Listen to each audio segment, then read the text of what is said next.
Sharing is caring. दोनों भाई नाश्ते की टेबल पर बैठे थे। प्रियंका, मेरा नाश्ता कहाँ है? भाभी, मुझे भी ऑफिस के लिए लेट हो रहा है। इस पर प्रियंका किचन में से दोनों के नाश्ते की प्लेट्स लेकर बाहर आती है। लो भाई, आप दोनों का नाश्ता। किसी को भी 1 मिनट का सब्र नहीं है। ये प्रियंका का ससुराल है, जहाँ कोई औरत ना होने की वजह से शादी वाले दिन से ही घर के साथ दोनों भाइयों की जिम्मेदारियां प्रियंका संभाल लेती है। दोनों भाई शांति से नाश्ता कर रहे होते हैं कि अंकुश अपने भाई की प्लेट से पराठे का एक टुकड़ा उठा लेता है। आपको पता है ना, मैं खाना शेयर नहीं करता, फिर भी मेरी प्लेट में से खाना जरूरी है क्या? अरे हद हो गई है, मुझे नहीं खाना अब। अंकुर गुस्से में नाश्ता छोड़कर टेबल से उठ खड़ा होता है। अरे, ये कैसा बिहेवियर है अंकुर? एक टुकड़ा ही तो है। एक हो या आधा, मुझे भूख लगी है तो ये सिर्फ मेरा ही है। उसे भी किसी के साथ शेयर करने बैठा तो भूखा नहीं रह जाऊंगा।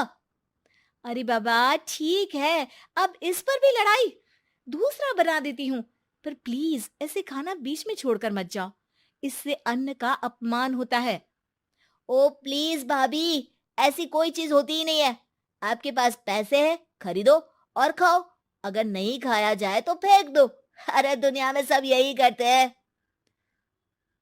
अंकुर बैग उठाकर ऑफिस के लिए चला जाता है, जिसके पीछे उसका बड़ा भाई मायूस सा घर में खड़ा रह जाता है। जिसने बचपन से सोने की चम्मच में खाया हो, उसे दुनिया के बारे में क्या पता होगा। वैसे गलती तो हमारी ही है।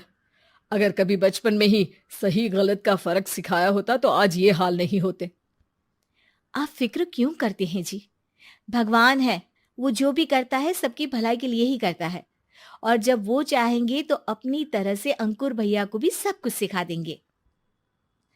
पत्नी की बात पर विश्वास कर अंकुश भी ऑफिस चला जाता है। सुबह से दोपहर होती है और अंकुर लंच करने ऑफिस के पास वाले रेस्टोरेंट में पहुंचता है, जहां वो एक साथ बहुत सारा खाना ऑर्डर कर देता है। सर, क्या कोई आपको ज्वाइन करने वाला है? नहीं तो क्यों? अब कुछ नहीं सर, ऐसे ही। वेटर चला जाता है और कुछ देर में अंकुर का ऑर्डर लेकर वापस आता है, जिस पर अंकुर सब डिशेस में से थोड़ा थोड़ा खाकर बाकी ऐसे ही छोड़कर बिल देकर चला जाता है। वाह भगवान, तेरी माया। कहीं कोई एक एक टुकड़े के लिए तरसता रहता है और ये 5 लोगों का खाना ऑर्डर करके एक का भी पूरा नहीं खाते। पैसे वालों की माया। वेटर टेबल साफ कर बचा हुआ सारा खाना लेकर रेस्टोरेंट के पीछे घूम रहे बच्चों के पास पहुंच जाता है, जिसे देख बच्चों के चेहरे खिल उठते हैं। वाह, आज इतना सारा खाना आया। थैंक यू भैया। भगवान आपको खाने की फैक्ट्री बना दे। अगर ये फैक्ट्री मेरी होती तो तुम लोगों को कभी किसी का झूठा बचा हुआ खाना नहीं खाना पड़ता। चलो तुम लोग खाओ, पर ध्यान रखो किसी को पता ना चले, नहीं तो मेरी नौकरी चली जाएगी। इसी के साथ दिन बीतता है और रात को दोनों भाई एक साथ घर पहुंचते हैं।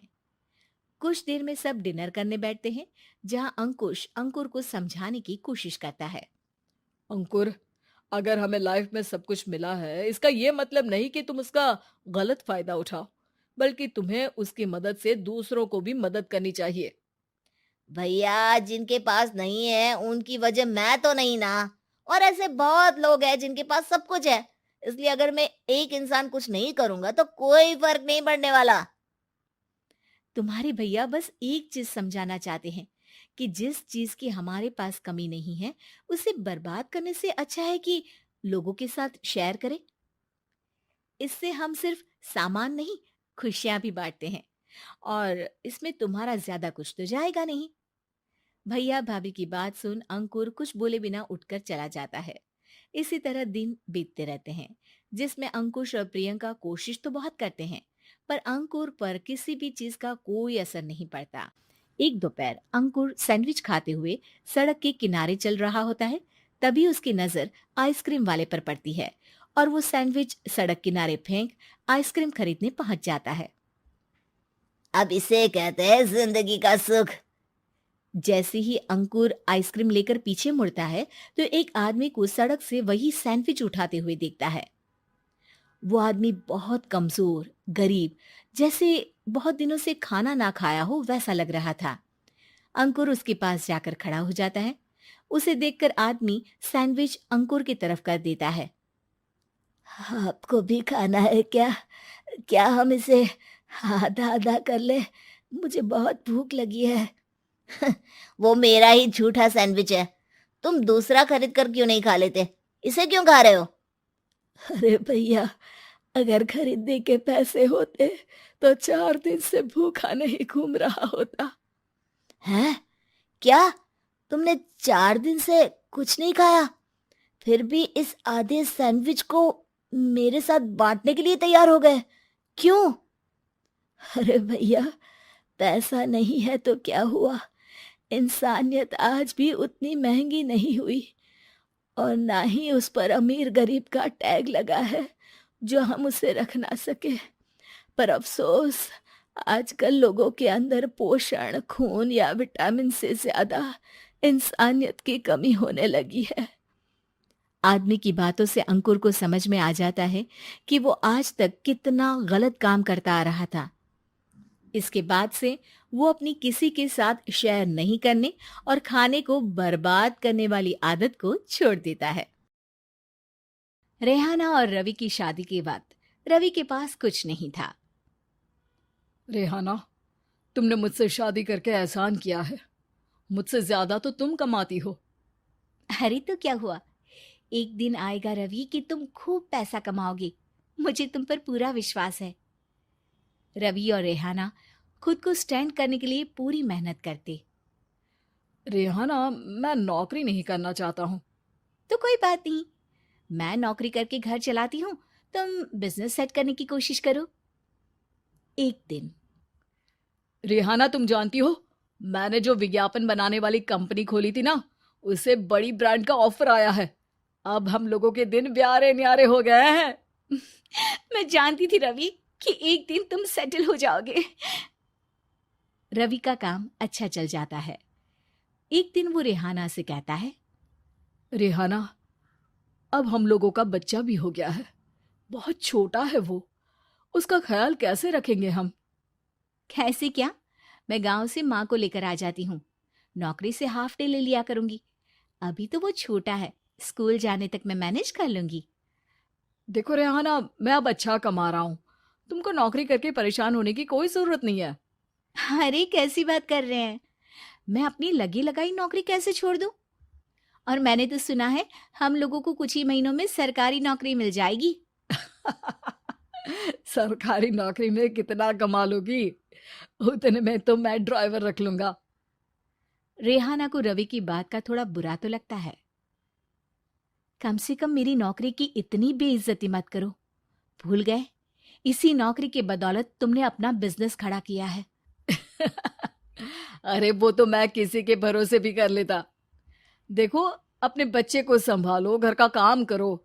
अब बाहर जाती तुम अच्छी नहीं लगती हो। रेहाना रवि के कहने पर नौकरी तो छोड़ देती है, लेकिन अब बड़े से घर में उसकी कीमत किसी नौकर से कम नहीं होती। एक दिन रवि का दोस्त आता है। भाभी, हम लोग तो आपको तब से जानते हैं जब से आप लोग शादी होकर इस शहर में आए थे। आपकी बदौलत ही सारा बिजनेस खड़ा हुआ है। ये किस्मत तो आप ही की है भाभी। हाँ हाँ भाई, हमारी मेहनत तो कुछ है ही नहीं। अरे होगी, लेकिन भाभी की किस्मत के आगे कुछ नहीं। दोस्त वहां से चला जाता है, लेकिन रवि का गुस्सा 7वें आसमान में होता है। देखा कैसे बोल रहा था? अरे बिल्कुल अच्छा आदमी नहीं है ये। कैसी बात कर रहे हैं आप? प्रशांत भैया तो बहुत अच्छे इंसान है रवि। कैसे उन्होंने हमारे मुश्किल वक्त में हमारा साथ दिया था। अरे था पैसा तो साथ दिया, नहीं तो कौन पूछता है? रवि का व्यवहार पैसा आते ही अलग हो गया। वो बंदे को बंदा नहीं समझता। घमंड से घिरे रवि ने तो एक दिन हद ही कर दी। रेहाना, मैं अब तुम्हारे साथ नहीं रह सकता हूँ। क्या क्या बकवास कर रहे हो रवि? क्या कहना चाहते हो? और क्यों नहीं रह सकते तुम मेरे साथ? देखो, मुझे कोई और पसंद है, और उसने साथ रहने पर बस यही शर्त रखी है कि मुझे तुम्हें तलाक देना होगा। रेहाना, जो कि एक स्वावलंबी महिला थी, उसने बिना देर किए रवि को कह दिया, कोई इश्यू नहीं, मुझे पैकिंग में 4 दिन का वक्त लगेगा, लेकिन तब तक मैं तुम्हारे साथ नहीं रहूंगी। 4 दिन के लिए तुम कहीं और शिफ्ट हो जाओ, मैं घर से निकलूंगी तो बता दूंगी। रवि घर छोड़कर चला जाता है। रेहाना को दुख होता है, वो रोती है, लेकिन व्यवहार से स्ट्रांग रेहाना को पति के वापस आने का और उसे सबक सिखाने का पूरा भरोसा था। फिर एक दिन, अरे शुशिका, कब शादी करोगे तुम मुझसे? यार मैंने तो सोचा था तुम शादी से पहले मुझे विदेश लेकर जाओगे, महंगी कार दिलाओगे। अरे सब दिला दूंगा, लेकिन पहले मुझसे शादी तो कर लो। हाँ हाँ, क्यों नहीं। मैं कुछ दिनों के लिए अपने मम्मी पापा के पास जा रही हूँ और लोगों से अपनी शादी की बात करूंगी। अरे शुशिका, कैसे रहूंगा मैं तुम्हारे बिना? अब तो शादी ही होने वाली है हम लोगों की। शुशिका रवि को छोड़कर चली जाती है। रवि घर आता है, जहां रेहाना को ना पाकर उसे सब अजीब लगता है। घर तो रेहाना के बिना कुछ नहीं है, बच्चे की याद भी आ रही है। चलो एक वीडियो कॉल कर लेता हूँ। रवि रेहाना को वीडियो कॉल करता है, लेकिन रेहाना फोन नहीं उठाती। रात को सोते वक्त मन कर रहा है मुन्ने को गले लगा लूं। चलो कोई ना, शुशिका से शादी के बाद मेरे और भी बच्चे होंगे। अगले दिन रवि ऑफिस जाता है, जहां टीना खड़ी होती है। सर, आपने अपने नए ऐड के लिए मॉडल की रिक्वायरमेंट डाली थी ना, मैं उसी के लिए आई हूँ। रवि टीना को देखकर खुश हो जाता है। अब शादी हो गई है तुम्हारी? नहीं सर, बस अच्छा सा हैंडसम और अमीर लड़का देख रहे हैं मेरे मम्मी पापा। रवि के दिमाग से तो टीना को देखकर शुशिका का ख्याल भी खत्म हो जाता है। अरे यार, ये लड़की मिल जाए कितनी सुंदर है। शुशिका तो इसके आगे कुछ नहीं है। अब क्या तुम्हें ऐसा नहीं लगता कि मुझसे मिलकर तुम्हारी ये खोज खत्म हो गई है? आप तो 2 बच्चों की पापा लग रहे हैं। अरे नहीं नहीं, मेरी शादी तो हुई थी, लेकिन बीवी को किसी और से प्यार था, मुझे छोड़कर चली गई। खैर, टीना की दोस्ती रवि से हो जाती है, लेकिन 1 महीने बाद शुशिका रवि के पास वापस आती है।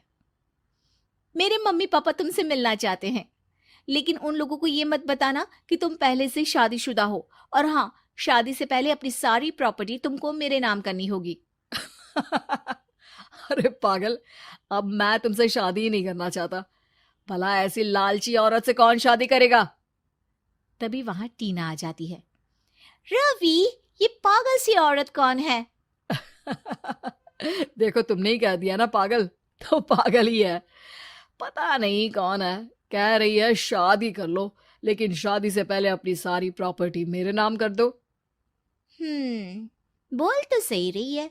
वैसे तुम जानती हो, मेरी एक सहेली है, उसके पति ने उसे पैसा आते ही छोड़ दिया, जबकि उसको खड़ा करने वाली ही मेरी सहेली थी। और मुझे भी भरोसा नहीं है, अगर मैं भी तुमसे शादी करूंगी तो तभी जब तुम मेरे नाम अपनी सारी प्रॉपर्टी कर दोगे। अरे हाँ हाँ, क्यों नहीं, बिल्कुल कर दूंगा। रवि और टीना की शादी की तारीख तय हो जाती है। वो अपनी सारी प्रॉपर्टी के कागज लेकर शादी वाली जगह पर पहुंचता है, लेकिन वहां टीना आती नहीं। रवि टीना को मैसेज करता है, कहाँ हो? सॉरी, मैं तुमसे शादी नहीं कर सकती, मुझे तुमसे भी ज्यादा पैसे वाला मिल गया। रवि को गुस्सा आ जाता है। वो गुस्से से सारा डेकोरेशन तोड़ रहा होता है कि वहां रेहाना आ जाती है। सर, क्या हो गया? क्या डेकोरेशन पसंद नहीं आई आपको? अ, तुम यहाँ क्या कर रही हो? मैं यहाँ की डेकोरेटर हूँ। क्या आपको पसंद नहीं आई यहाँ की सजावट? रवि दौड़कर रेहाना के गले लग जाता है। मुझे माफ कर दो रेहाना। रवि रेहाना के गले लग जाता है और रेहाना टीना को थैंक्स का मैसेज करती है।